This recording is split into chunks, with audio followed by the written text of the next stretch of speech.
allowing you to enforce the illegal sales and manufacturing of weapons of war and assault rifles and ghost guns in the state of California. In this regard, I deem it necessary to make a decision that should have been made a long time ago.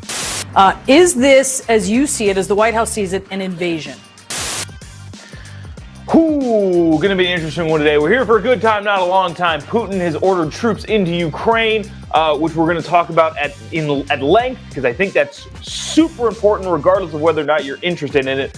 You need to know about it. And also, California's got some interesting new gun laws that we'll talk about, and I have some concerns that it's actually going to get through. Thanks so much for tuning in a little bit early today. Appreciate you joining us. This is Daily Caller Live. My name is Jobob. Daily Caller Live starts right now. 3, 2, 1. Here we go! Might be the only brown guy on earth named Jobob. That is actually their name, Jobob. Live from a dingy bunker completely cut off from the outside world, except for you fine folks. My name is Jobob. It is Tuesday, February 22nd, 2022, on a Tuesday.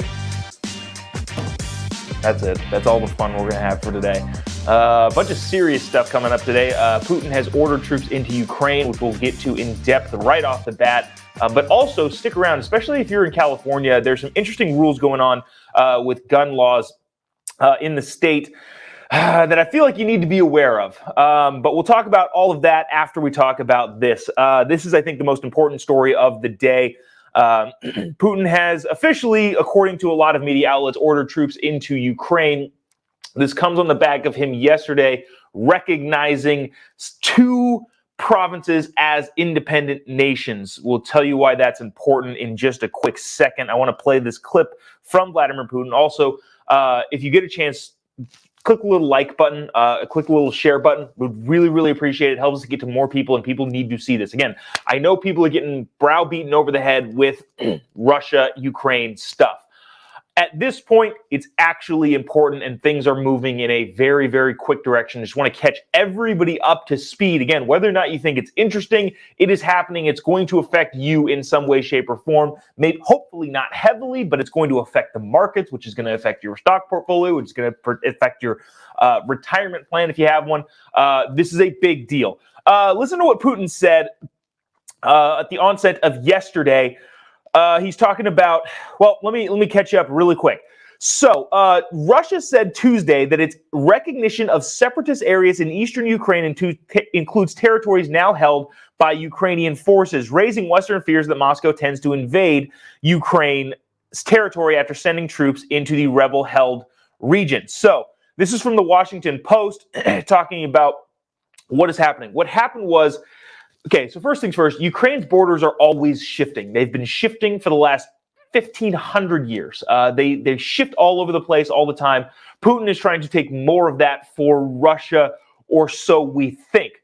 Putin has massed 200,000 troops along the Ukrainian border, is planning to go in. Yesterday, Vladimir Putin acknowledged, or at least said, we now recognize these two separate parts as independent territories now.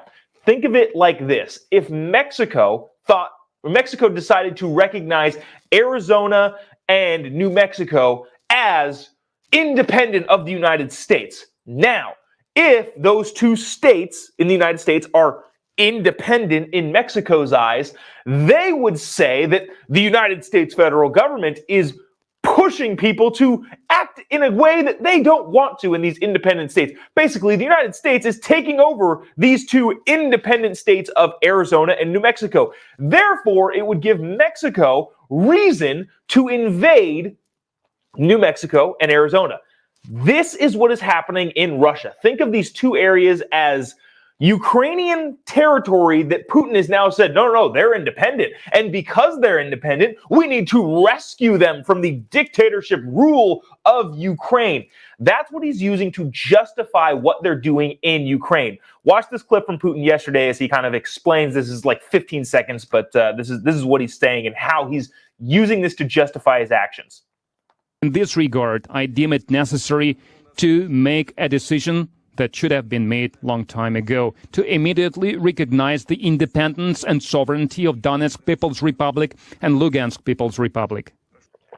So that's it. So yesterday, basically what that means is it's on.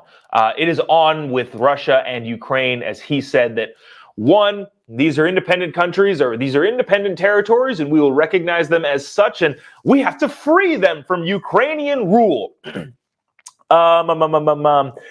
In Berlin, so this is the world now reacting, just so you know what's going on here. In Berlin, German Chancellor Olaf Scholz said Tuesday that he would halt authorization on the Nord Stream 2.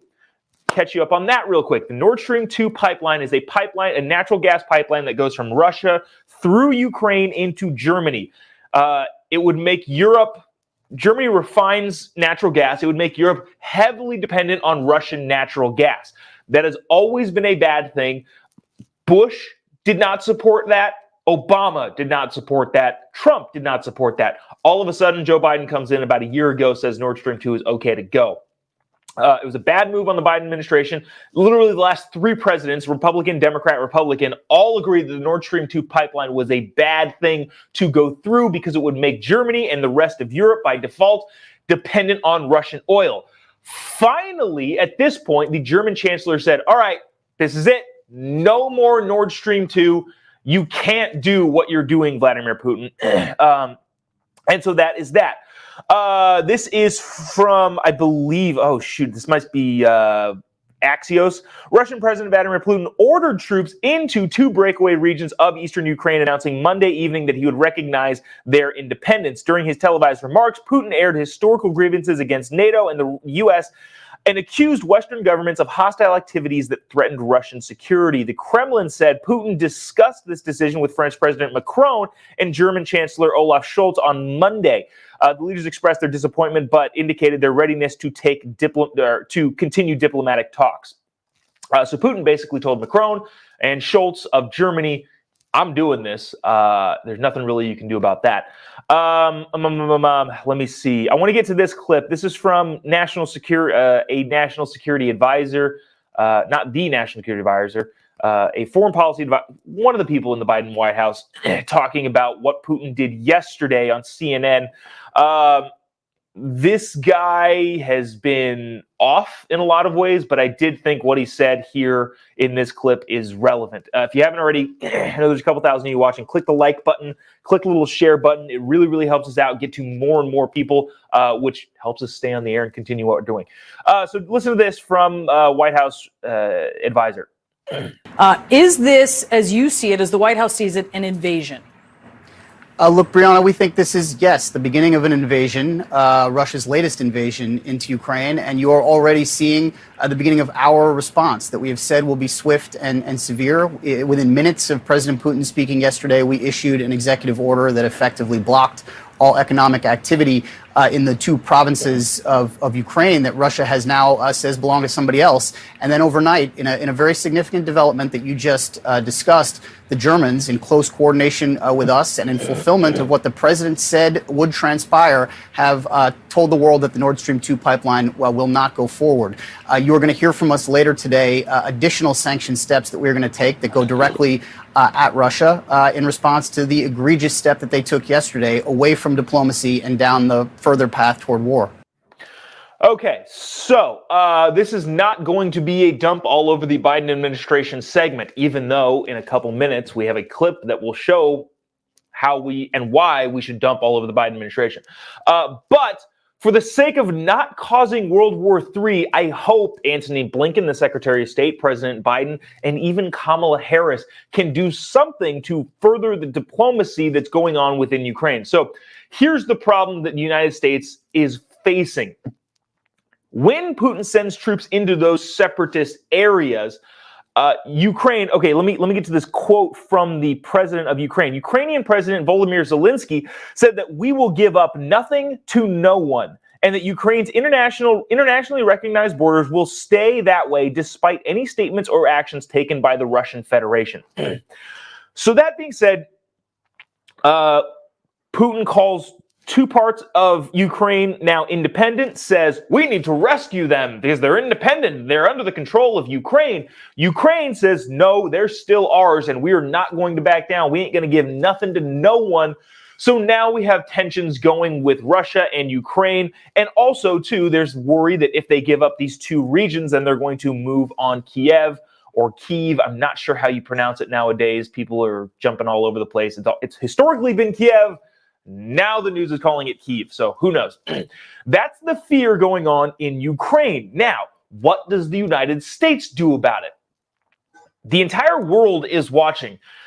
Xi Jinping in China is watching to see what happens because he wants to go take Taiwan. And if he realizes that Putin can just roll tanks, march right on into Ukraine, capture those two, quote unquote, independent, he says, provinces, and then further move closer into Ukraine, Xi Jinping is going to look at Taiwan and go, oh, I guess we can do the same thing to this small island that's right off the coast of mainland China. Not to mention all of the other African nations, all of the other South American nations that are looking to expand their own territory. How does the Biden administration react to this? I've been saying for weeks now, I don't know how much we care at all, but it'll be interesting to see what they do. Again, I hope that there's some way through sanctions, through diplomacy, that the Biden administration, even if Kamala Harris is heading it up, that's fine. I hope they succeed in furthering diplomacy regarding Russia and Ukraine. That being said, let me get to this really quick. President Biden signed an executive order Monday blocking trade and investment by Americans in two separatist enclaves of Ukraine. So they're like that. Advisor in the White House was saying they moved swiftly. Let me see. This is from the AP. Beijing continues the tightrope, supporting Russia without outright endorsing its actions in Ukraine, with China's ambassadors to the UN nation calling it a seek to understand reasonable solutions and address concerns based on equality and mutual respect. So there's that. I want to get to this. This is here's a Biden clip. This is from 2019 when Biden was running for president. Again, I want the administration to succeed in peacefully resolving this with diplomacy and sanctions if we need to, but I hope we don't have to send troops in here, or we don't end up sending troops here. I hope 100,000 Ukrainians don't get killed in the process of Russia taking over Ukraine. I hope it all can get resolved eventually. But that remains to be seen. I thought it was interesting, and I still think it's interesting. I've been saying this the whole time also. Isn't it interesting how Putin didn't do anything like this when his puppet, Donald Trump, was in the White House? Seems a little bit odd. Remember the lefty media constantly saying, well, Donald Trump is just a Putin asset inserted into the White House. You think he would have taken more advantage of that insertion into the highest office in American democracy. But Joe Biden said this running for president a couple years ago. Watch this. Folks, you hear the news. Once again, Putin and the Russians are trying to engage in our elections and decide who the president's going to be. And this time I'm the object of their attention. Because Putin knows if I am president of the United States, his days of tyranny and trying to intimidate the United States and those in Eastern Europe are over. I'm going to stand up to him. He's a bully, just like the president. And I know he doesn't want me to be president, but to tell you what, when I'm president, things are going to change. Mr. Putin, the American people decide their elections, not you. Chip in $1, $5, $10. Okay, there we go. That's it. So that was Joe Biden as a candidate running for president saying, Vladimir Putin doesn't want me as president because I'm going to stand up to him. I've always stood up to him. Well, Obama didn't really stand up to him in 2012 when Putin decided to just take Crimea. And who knows how this is going to pan out, but I would imagine if I were to put a guess on it, and I've listened to a lot of smart military people talk about this, if I were to put a guess, I would say that it's probably likely that Russia gets some parts of Ukraine and then retreats, doesn't retreat, but pulls back its forces, and nobody will have done anything about it. But it is interesting that all of this stuff has happened. The last two big incursions that Putin has made have been against two sitting Democratic presidents of the United States who, in effect, haven't done much. Again, we'll see what Joe Biden does, but the fact that we're here is signal enough that I don't think Putin is scared of him at all. That's that. I want to get to this. This is so first things first. We'll keep people updated and keep people posted and updated on what happens in Ukraine throughout the week. I think it's going to get more crazy, which is not good, but we'll keep you up to date on what's going on there. Jim says, notice how there were no wars under Trump. Yeah, interesting. Interesting. A lot of people saying we don't care. We don't care. We don't effing care. Yeah, I'm not sure how much we should care, but at the same time, what it feels like to me regarding this Russia situation is that when a stronger force is in the White House, there's a less likely chance that people around the world are going to do things so out of line that it's going to possibly provoke a reaction from the United States. What I mean by that is, I think world leaders around the world, when President Trump was in office, thought this guy might be crazy. He might push the button. He might destroy us if we decide to do X, Y, Z. And therefore, they didn't want to take the chance. I don't know that for sure. But if I were a foreign leader and I was looking at President Trump in the White House, I'd probably think too, yeah, this guy might be nuts. In a good way, in a foreign policy way, maybe the U.S. president should be a little nuts or should be a little out there when it comes to foreign diplomacy or foreign interaction and engagement, so that foreign leaders will be like, I'm not confident that he won't bomb us. So there's that. Anyways, want to get back to this. This is California gun laws they are interesting. This is coming out of California. Again, if you don't live in California, that is okay. This is an important thing for you to be paying attention to because of how it transpired. When the Texas abortion law came into fruition, I thought it was weird, and I said so on the show. I thought it was weird. I thought it made me uncomfortable. Not the abortion part of it, because, well, just not the abortion part. This has nothing to do with pro-life, abortion, pro-choice, none of that. This has to do with how the law is structured and how it's orchestrated that I'm super, super uncomfortable with. If you weren't following that Texas law way back when, the government isn't enforcing that rules, which gets around the whole Roe versus Wade argument and allowed the Supreme Court, or let the Supreme Court, I'm not sure what the right term is, made the Supreme Court say, well, the state isn't enforcing this, so I don't know how we can stop it. While it may be a brilliant maneuver in the pro-life realm, it was odd, and it makes me uncomfortable to see what comes after that, because inevitably states like California were going to do something like this. With that context in mind, watch this clip from King Governor Gavin Newsom in California talking about guns in his state. And again, I bring this to you so that you can see what's going on in California and hope that you don't have this come into wherever it is that you are. The Supreme Court of the United States opened up a door wide open. We're using their rules, those that they seemingly support, coming out of the extreme anti-abortion legislation that came out of Texas. And we're going to allow all of you to enforce the rules and regulations and laws of the state of California. And I think that's a good thing.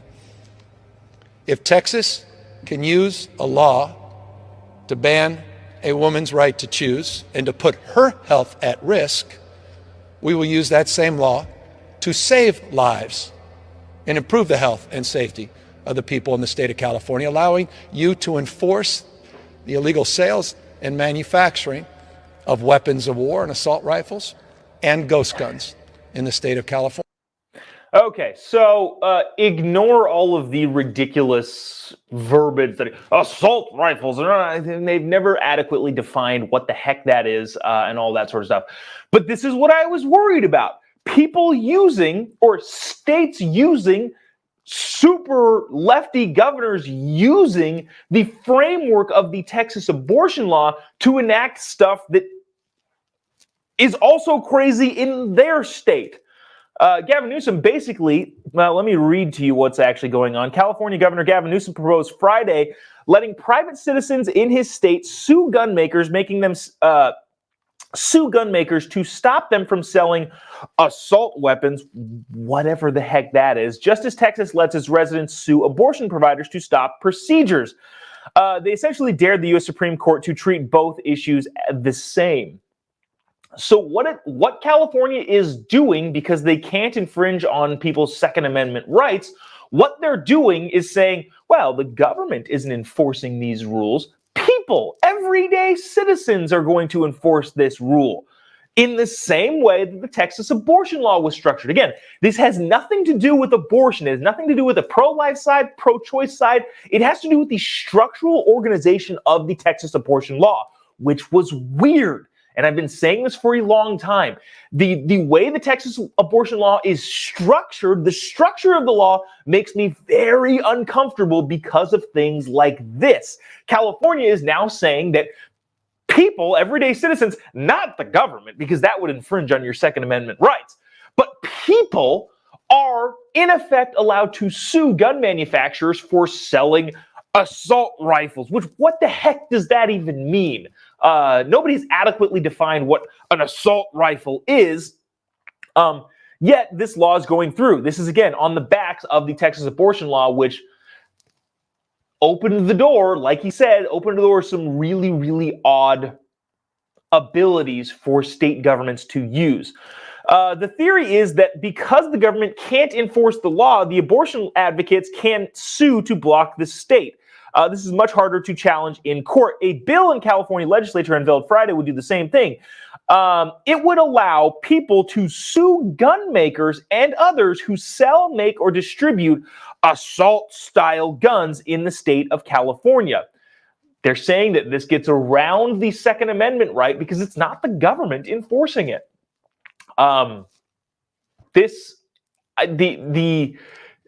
Somebody has to figure this out legally.